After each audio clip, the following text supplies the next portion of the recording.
As far as the fund's investment strategy is concerned, Quant Small Cap Fund and all funds from the Quant Mutual Fund House follow an aggressive investment strategy. The characteristic of an aggressive investment strategy is that it invests in high P shares and maintains a highly concentrated portfolio. Not many shares are kept in the portfolio to ensure that returns don't get diluted. After last year's front-running allegations, the fund's investment strategy became a bit defensive. Right now, the fund is in a recovery phase. Last year, the fund became completely defensive.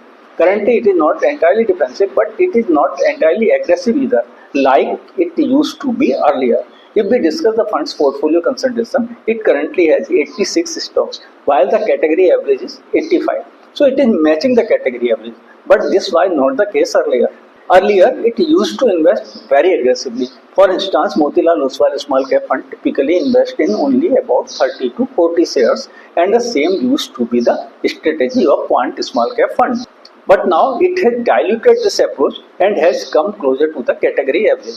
On the other hand, there are many funds in the small cap category that have over 200 stocks in their portfolio, like Bandhan Small Cap Fund and HSBC Small Cap Fund. So this fund is not as defensive as these funds are, but at the same time it is also not as aggressive as other funds that follow aggressive investment strategy like Motilal Oswal Small Cap Fund.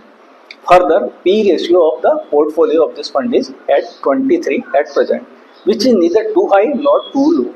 So here too, fund is following a balanced approach. Fund managers don't want to be too aggressive right now, as the funds that invest very aggressively often have a P ratio of over 30% in their portfolios, sometimes even 50% or more.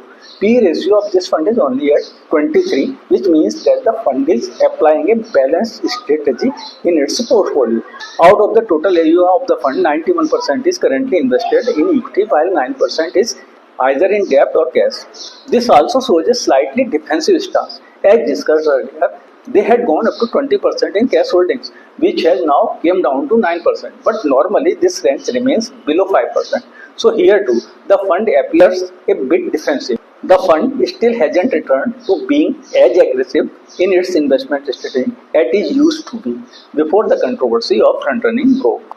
This defensiveness is also evident in their market cap allocation. For instance, the fund has invested 20% of its portfolio in large caps, while the category average is just 6%. So you can imagine how much more it has invested in large cap compared to the category averages. This shows that the fund is still not in a fully aggressive mode.